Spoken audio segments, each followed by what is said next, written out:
एक राजा और एक रानी थी। रानी ने एक राजकुमारी को जन्म दिया। वह बहुत सुंदर थी। उनके बाल रेशम की तरह मुलायम और चमकदार थे। राजा रानी उसे बहुत प्यार करते थे। एक दिन राजकुमारी का नाम रखा जाना था। उत्सव में राजा ने परियों को भी न्योता दिया। परियां तितलियों के रथ पर चढ़कर आईं। उन्हें सोने की तस्तरियों में भोजन खिलाया गया। राजकुमारी पालने में लेटी थी। परियों ने राजकुमारी को उपहार दिया। एक परी ने रूप दिया, दूसरी ने धन और तीसरी ने बुद्धि। एक ने आशीर्वाद दिया कि राजकुमारी सदा संपन्न रहे। इसी तरह सब परियों ने कुछ न कुछ उपहार दिया। उसी समय एक बूढ़ी परी दौड़ती हुई आई। राजा उसे उत्सव में बुलाना भूल गया था। बूढ़ी परी क्रोध में कांप रही थी। उसने चीख कर कहा, राजकुमारी जब 16 वर्ष की होंगी तब इसकी उंगली में तकुआ चुभ जाएगा और यह मर जाएगी। इतना कहकर परी उड़ गई। परी का शाप सुनकर रानी रोने लगी। राजा भी उदास हो गया। तभी एक परी आई और बोली, मैं बूढ़ी परी के शाप को मिटा तो नहीं सकती, शाप के प्रभाव को कम कर सकती हूँ। तकुआ चुभने पर राजकुमारी मरेंगी नहीं, लेकिन लंबे समय तक सोती रहेंगी। उसके सोते ही राजमहल में सब सो जाएंगे। कुछ समय बाद एक राजकुमार आएगा और उसके छूते ही राजकुमारी जाग जाएंगी। राजा ने ढिंढोरा पिटवा दिया कि राज्य में कहीं कोई तकली, तकुआ या चरखा ना रह पाए। धीरे धीरे राजकुमारी बड़ी हुई।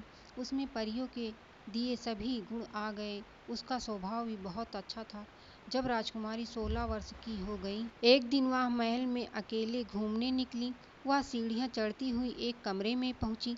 वहां एक बुढ़िया चरखा काट रही थी। उसके बाल सन की तरह सफेद थे। वह वही परी थी जिसने राजकुमारी को शाप दिया था। राजकुमारी बुढ़िया के पास गई और बोली, दादी माँ, तुम क्या कर रही हो? बूढ़ी परी ने कहा, बेटी मैं चरखा काट रही हूँ। राजकुमारी ने कहा, दादी माँ, मुझे भी चरखा काटना सिखा दो।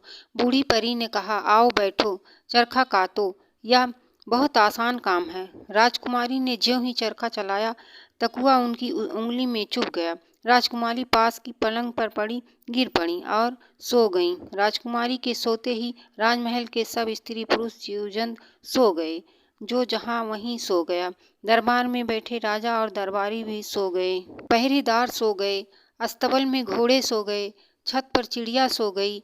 बहुत वर्ष बीत गए। महल के चारों तरफ ऊंचे ऊंचे बाबुल और नागफनी के पेड़ उगाए और चारों ओर कटीली झाड़ियां फैल गईं। सब तरफ जंगल की तरह था। एक दिन एक राजकुमार वहां शिकार खेलने आया। झाड़ियों और पेड़ों से घिरे महल को देखकर उसे बड़ा आश्चर्य हुआ। उसने सपने में कई बार इस महल को देखा था। रास्ते में एक बूढ़े किसान ने सोती राजकुमारी के बारे में बताया था। राजकुमार ने महल के अंदर जाने का निश्चय लिया। वह अपनी तलवार से झाड़ियों को काटता हुआ महल के फाटक तक पहुंच गया। फाटक खुला था और पहरेदार सो रहे थे। पास बैठे कुत्ते सो रहे थे। राजकुमार बढ़ता हुआ महल के अंदर पहुंच गया। वहां सभी स्त्री पुरुष जीव जंतु सो रहे थे। चारों ओर सन्नाटा छाया था। दरबार में राजा और दरबारी सोए हुए थे। एक एक कमरे को देखता हुआ राजकुमार सीढ़ियां चढ़कर उसी कमरे में पहुंच गया जहां पलंग पर राजकुमारी सो रही थी। वह पलंग के पास खड़ा होकर सोचने लगा, राजकुमारी जीवित तो हैं? राजकुमार ने उसके माथे पर हाथ रखा। हाथ रखते ही राजकुमारी ने आंखें खोल दी। राजकुमारी की आंखें खुलते ही सारा महल जाग गया। राजा, रानी और दरबारी जाग गए। अस्तबल में घोड़े हिनहाने लगे। चिड़िया चहचहाती हुई उड़ने लगी। फाटक पर कुत्ते भौंकने लगे। सब एक दूसरे को अचंभे से देखते रहे। सारे महल में चहल पहल हो गई। राजकुमार और राजकुमारी दोनों राजा के पास गए। राजा और रानी उनको देखकर बहुत प्रसन्न हुए। उन्होंने बड़ी धूमधाम से दोनों का विवाह कर दिया। राजकुमारी और राजकुमार सुख से रहने लगे। कहानी अच्छी लगे तो लाइक करें।